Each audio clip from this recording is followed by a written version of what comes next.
Alright, fifth graders, today you talked a little bit more about the artist Sarah Morris, who used geometric shapes to create her paintings, and her paintings are pretty large. We are doing the same idea or the same concept on a smaller piece of paper. What you need to do today is start by gently peeling up your tape. You need to do this slow and gently, otherwise your tape could rip your paper. And hopefully you stuck your tape to your pants enough so that some of that adhesive got taken off, as well as some lint from your pants onto that tape as well. It might still create some abrasions on your paper, okay, so just be really careful as you're doing that, otherwise you could wreck your whole painting. If I notice that it starts to rip a lot, like what's happening right here, I'm actually ripping the paper, I'm going to stop and I'm going to start again from the other direction, and I'm just going to really slowly start to peel up from that opposite direction, and sometimes that can kind of stop the tape from ripping and can get you back on the right track.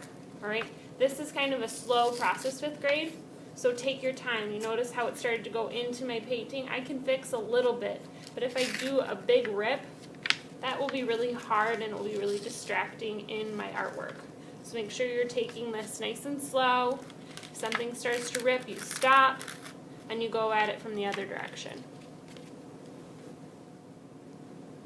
So once I've ripped up all of that tape, I can see these nice white crisp lines that are created from where the tape was sealing it off. This needs to go in the trash, and I'm ready to start the next step of my painting, or that next layer. And today we're going to be working with shades, which is your one color, I'm sticking with red, plus black. And we're going to talk about mixing shades. But before I start to mix, I need to tape off my next section, or my next series of shapes. So I'm going to divide the shapes that I have up further into smaller shapes. I might kind of stick with my triangle theme. I might create something else. I think I'm going to start by doing just some straight lines here. Maybe I'm just going to paint that all black and the white or the pink is going to show through.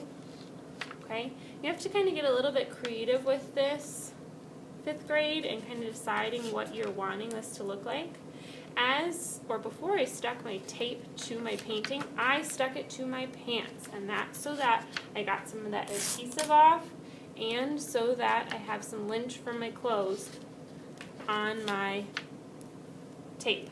Right, so I'm going to have these black stripes that go through. I'm thinking that I'm going to keep this part still white and solid. So I'm going to go back and put a nice tape line there so that that doesn't get mixed up.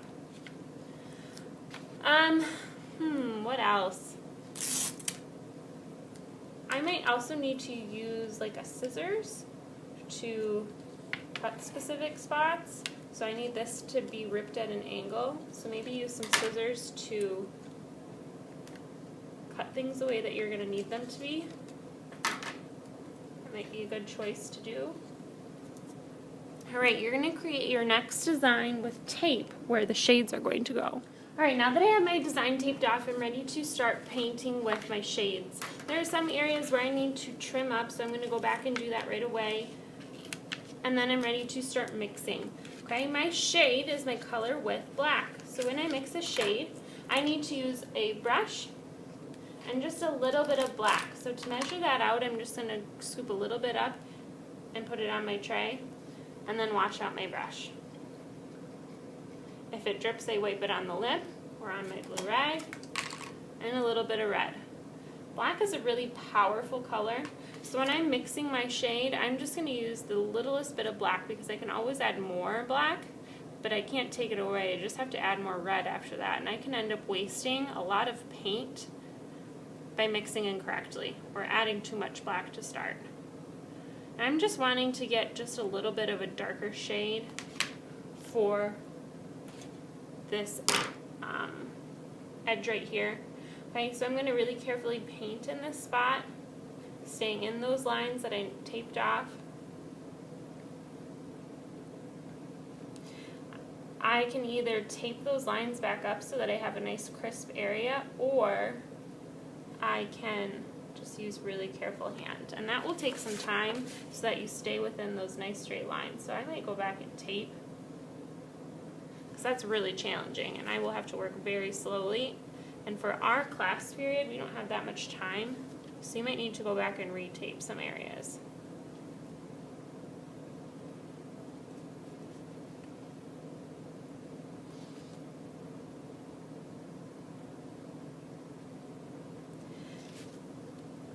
Alright, I'm going to make a little bit of a darker shade for this edge here, and notice how I went to go get a messy mat. Okay, so I can wash up my brush, and I will either use the same area of paint that I've mixed and just add a little bit more black, or I can mix a whole new section. It's kind of up to you what you think will look good. I know that I'm going to need quite a bit of paint for that part, so I need to mix a good amount. Okay, and what's one of the challenging things about a tint and a shade, or mixing those colors individually, is if you run out, you got to mix them again, and you have to try your best to try to get them to match.